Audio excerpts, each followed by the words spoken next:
Olá, meu nome é Beatriz. Eu e meu grupo estamos responsáveis pela via intramuscular.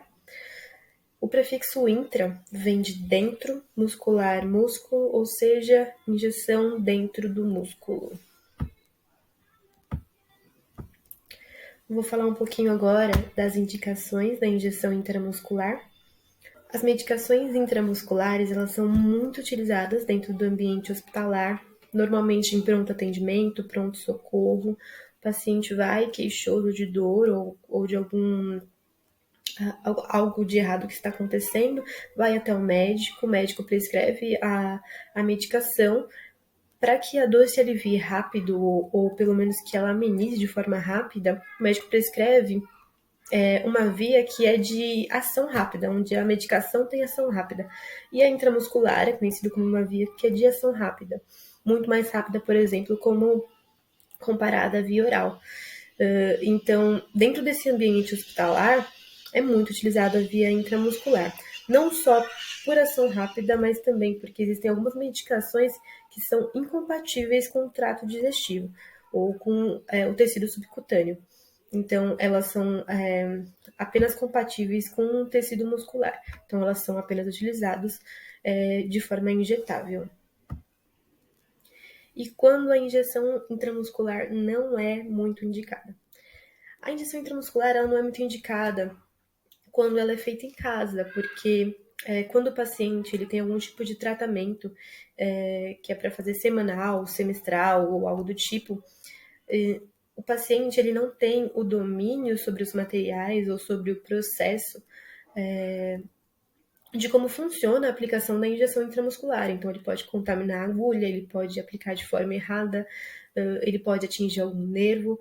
Então, normalmente, para tratamentos feitos em casa, o medicamento ele é via oral, já que não tem nenhum tipo de acompanhamento específico de algum profissional da saúde com o paciente. Vou falar um pouquinho sobre os medicamentos mais conhecidos que são injetáveis. Um deles, que a gente conhece bastante, que é bem dolorido, é a bezetacil, que é um antibiótico.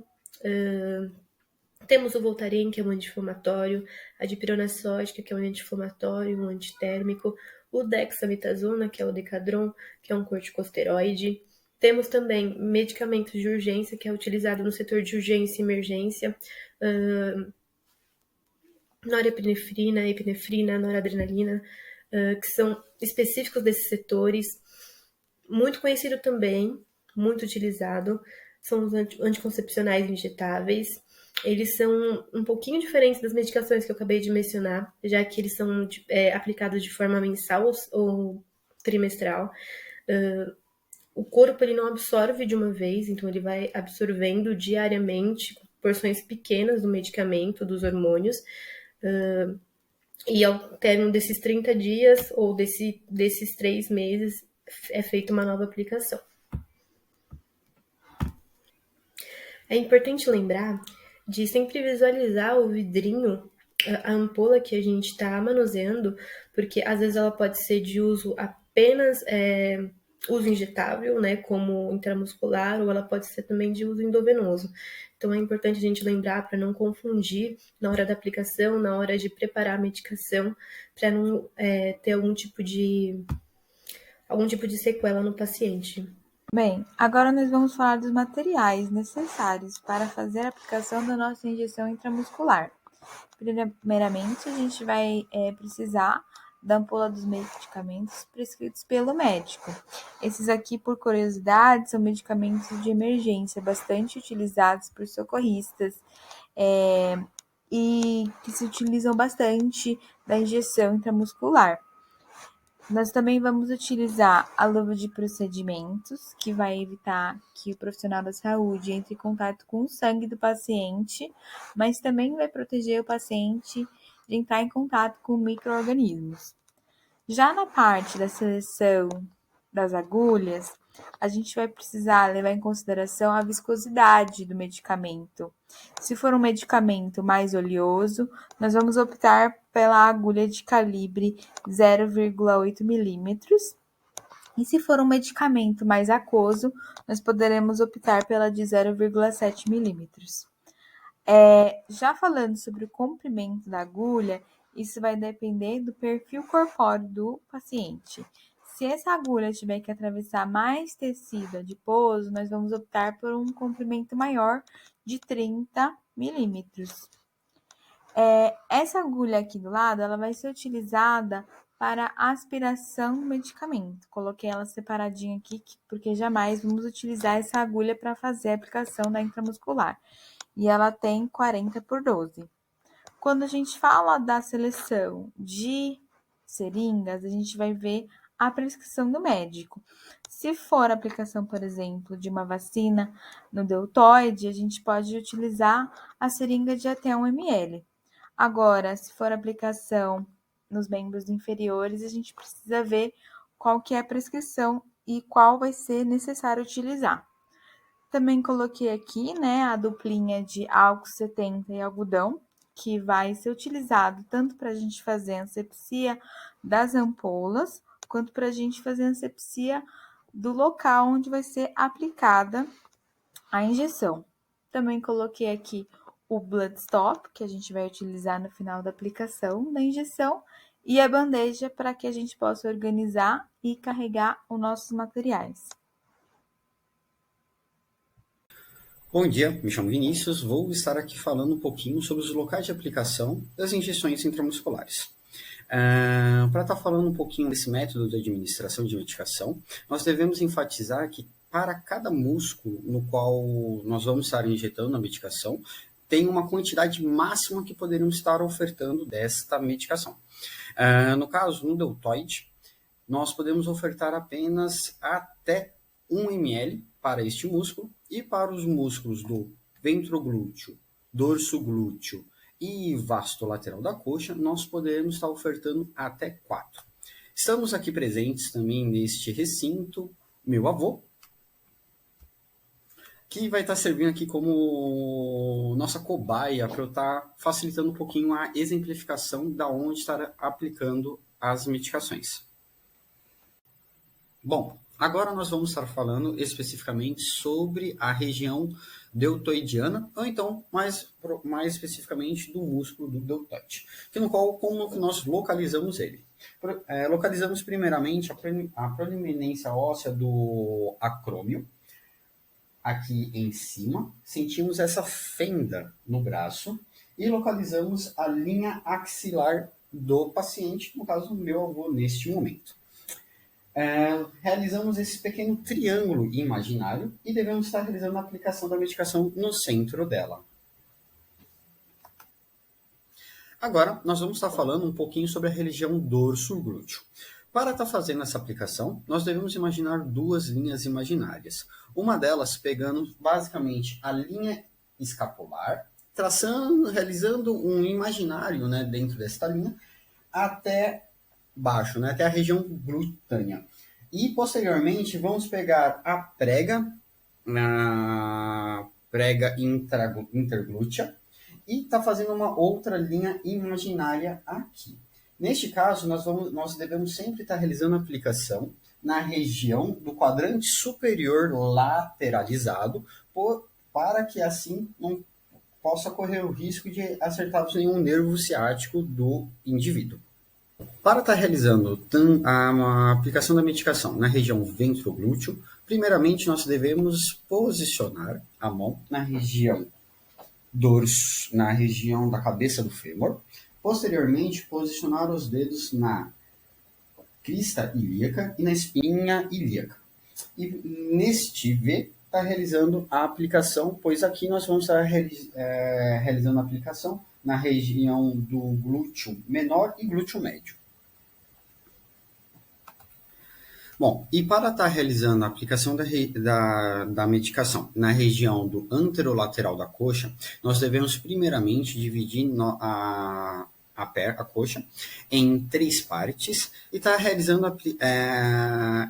aplicando na região média lateral da coxa, fazendo que assim aquela prega que nós devemos sempre para estar facilitando no ato da aplicação e assim está introduzindo a medicação.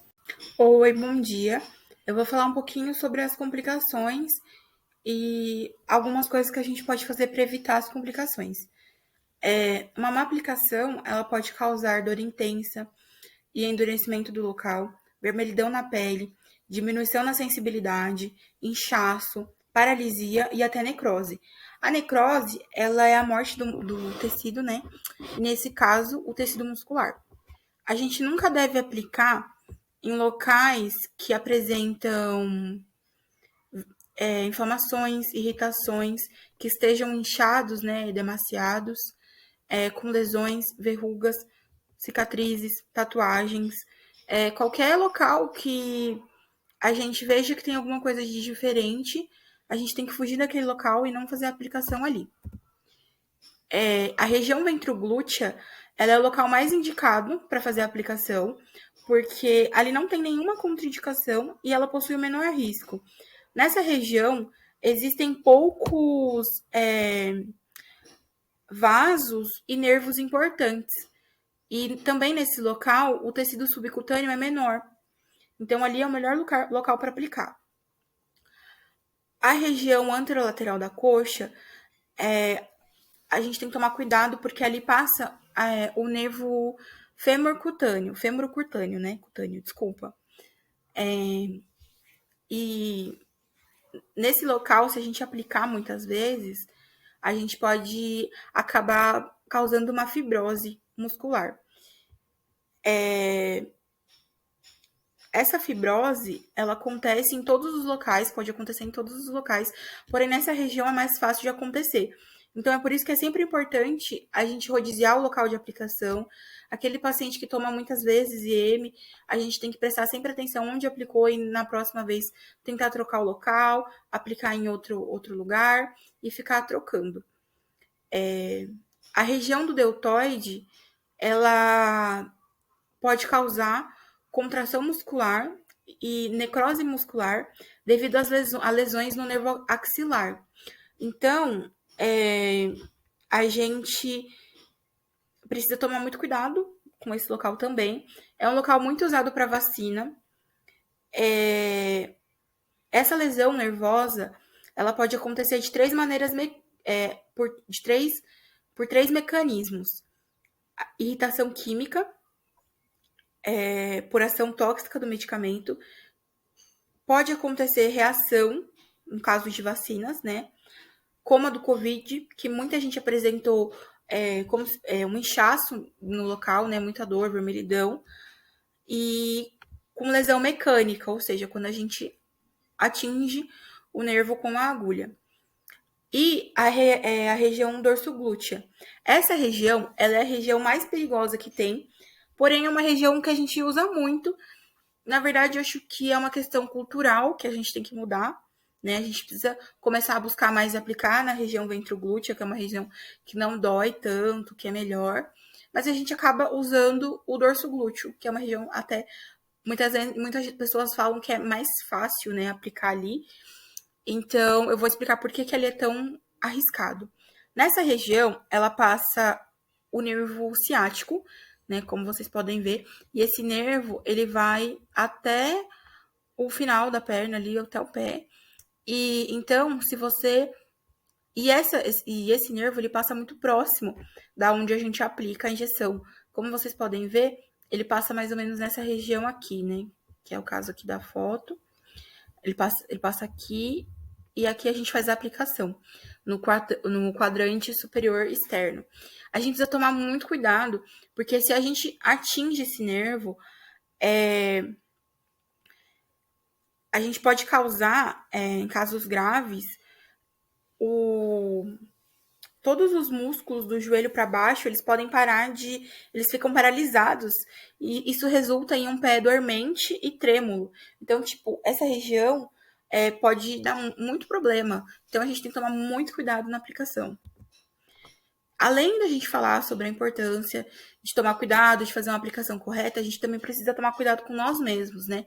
Fazendo o descarte correto da agulha, que é não tentar desacoplar da seringa, nem reencapar. A gente tira a agulha de dentro do paciente e já joga direto no Scarpac, porque, como vocês podem ver nessa foto, se a gente, para reencapar a agulha, fica muito próximo da nossa mão. É muito fácil a gente se perfurar. E a gente tem que descartar as luvas e o algodão no resíduo infectante. E é isso, gente. Obrigada pela atenção. Sou Isabela e eu vou explicar um pouquinho sobre a medicação intramuscular. No vídeo a gente pode observar a Bia abrindo o soro, porque ela está utilizando ele para estimular a medicação.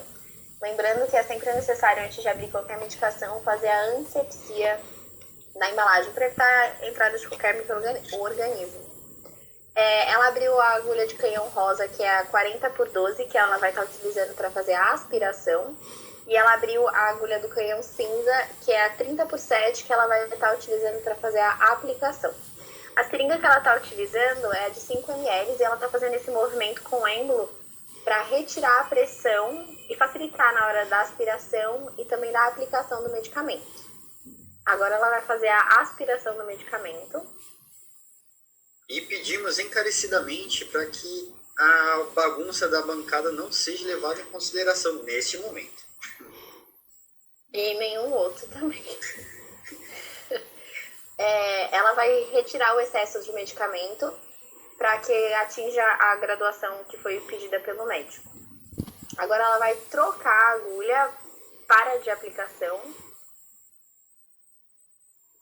Lembrando que não podemos reencapar a agulha com a mão diretamente, né? Bom, agora a gente vai para a aplicação. Para a aplicação, a Bia está utilizando a luva de procedimentos.